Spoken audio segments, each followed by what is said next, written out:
আমার আরো বেড়ে যায়।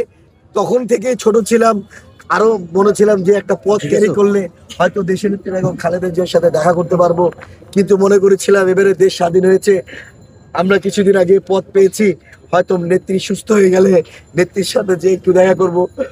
গতকাল দেশটা তারেক রহমান বিএনপির পানি অফিসে এসেছে, ভাইয়াকে বললাম ভাইয়া দেশের নেত্রী বেগম খালেদা জিয়াকে উনি চিকিৎসা পায়নি, দেওয়া হয়নি, ওনাকে দেওয়া হয় নাই।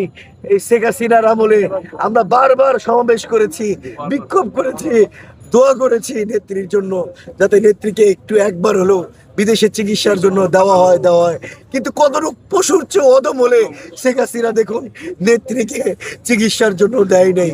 যেটা বলছিলাম কালকেও আমি ভাইয়াকে বলেছি, ভাইয়া করোনার সময় আমরা 5 ভাই রক্ত দিয়েছিলাম ম্যাডামকে, ম্যাডাম সুস্থ হয়ে গেছিল।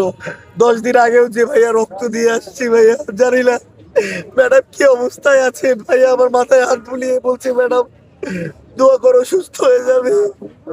ম্যাডামকে খুব ইচ্ছা ছিল ম্যাডামকে একটু সুস্থ অবস্থায় দেখবো, ম্যাডামকে একটু মনে করে দিব। ম্যাডাম আপনি আমাকে বলেছিলেন, ম্যাডাম আপনার হাজিরার সময় বলেছিলেন এই শিমুল গাড়িতে উঠো, এটা ম্যাডাম আমার বুকের ভিতরে, আমার কানের মধ্যে এখনো বাজে ম্যাডাম। আপনাকে বলে বোঝাতে পারবো না ম্যাডাম, আপনার প্রতি ভালোবাসা, আপনার প্রতি শ্রদ্ধা সম্মান আমি প্রত্যেকটা বক্তব্যের মধ্যে আমি সাধারণ কর্মীদের কাছে এটা বলি।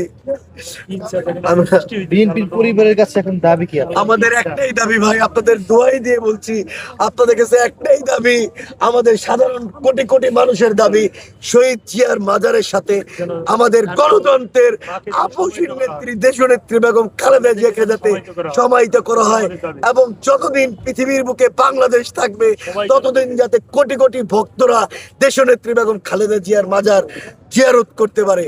কেউ যাতে কোনোদিন চোখ তুলে তাকাতে না পারে যে এখানে কোনো ধরনের কোনো মাজার নেই। আপনাদের কাছে এটাই আমাদের একটি দাবি ভাই। খালেদা জিয়ার সাথে